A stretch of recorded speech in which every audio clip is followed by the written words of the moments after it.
Thank you for browsing page 121.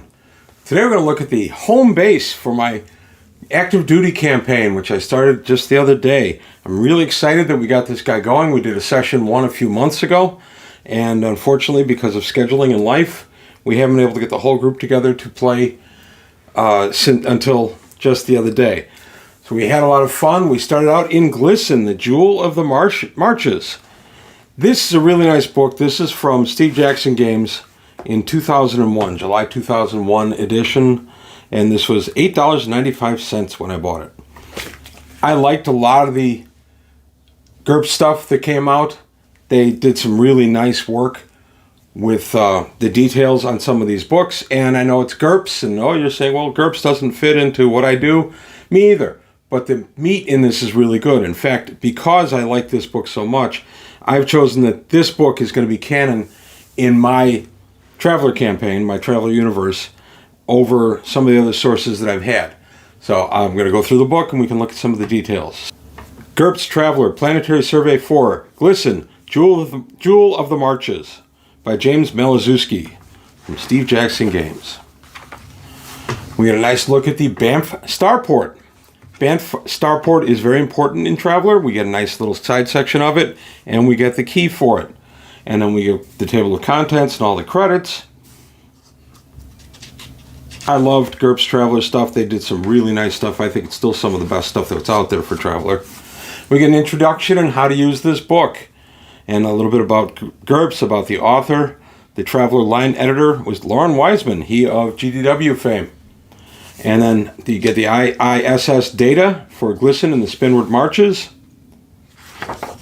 And then we get the history. We get a nice look at the history of a system that does not have a main world per se. It is just an asteroid belt with habitations built all over it, or habitats rather, built all over it. And we're talking like 8 billion sophonts make home here.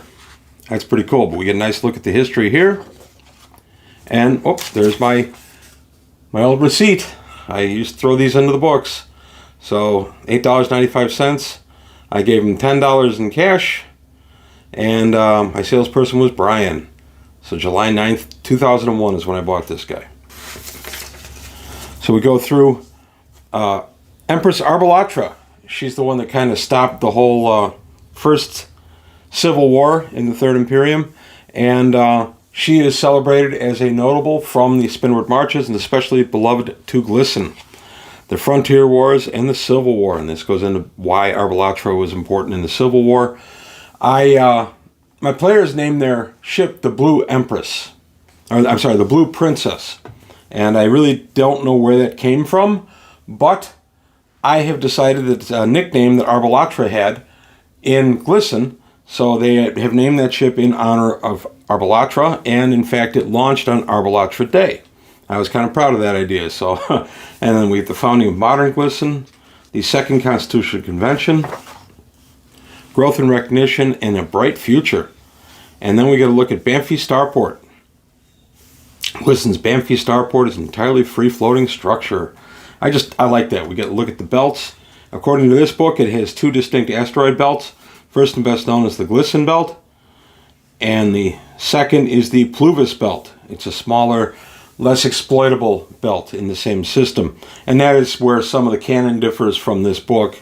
Usually there's only the one Glisten system, and there are a couple of different discussions as to where the name Glisten came from. Gliss is the star. Gliss 10 was supposedly one of the asteroids, so Gliss 10 became Glisten. I don't know. I'm not too worried about that. I'll let my players thrash that out. And then we get a look at Glisten itself, the traffic control system, the Baraki Technum, Glisten City, the various zones, which I do like. We get a nice look at the various districts, other notable asteroids.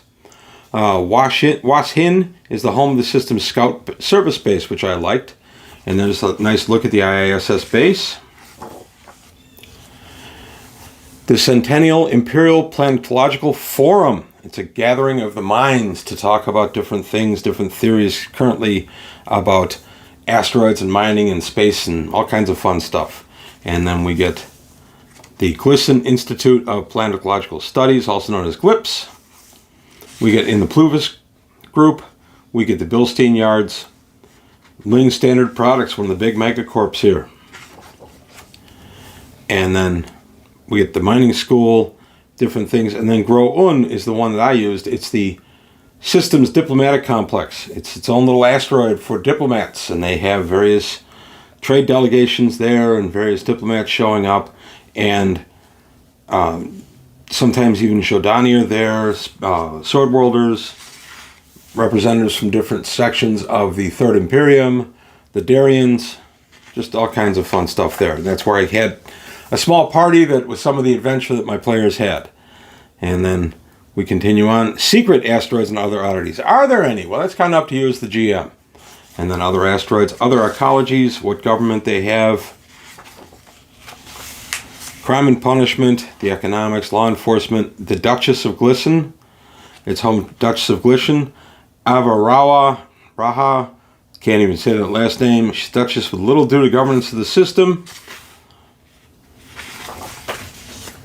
And then typical Glistenite families, and then extrastellar relations.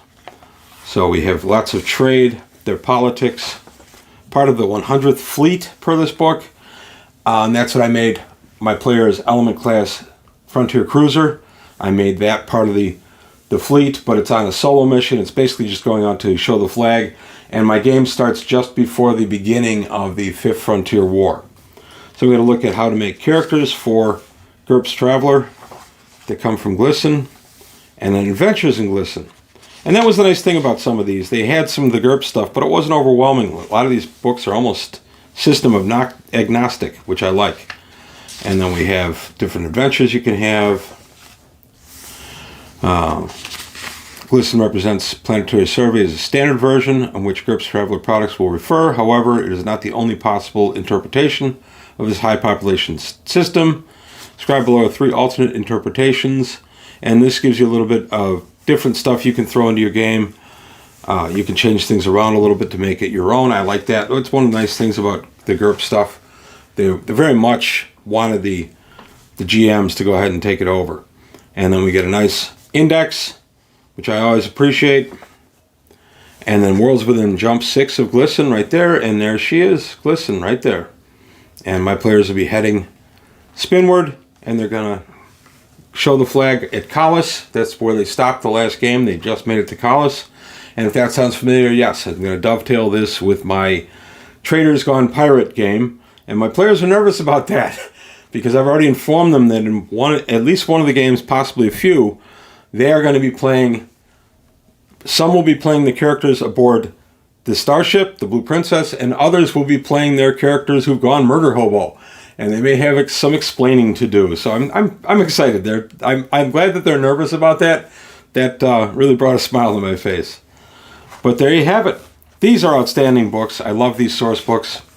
They only did, I think, 4. I think this is the last of them. And GURPS didn't publish much past this book, unfortunately. And it's a shame because a lot of the GURPS stuff was top flight. And I still use a lot of it, obviously, in my campaign today. I recommend this book. I know it's available through the Far Future Enterprise as a PDF. You can get it on a thumb drive or a CD-ROM.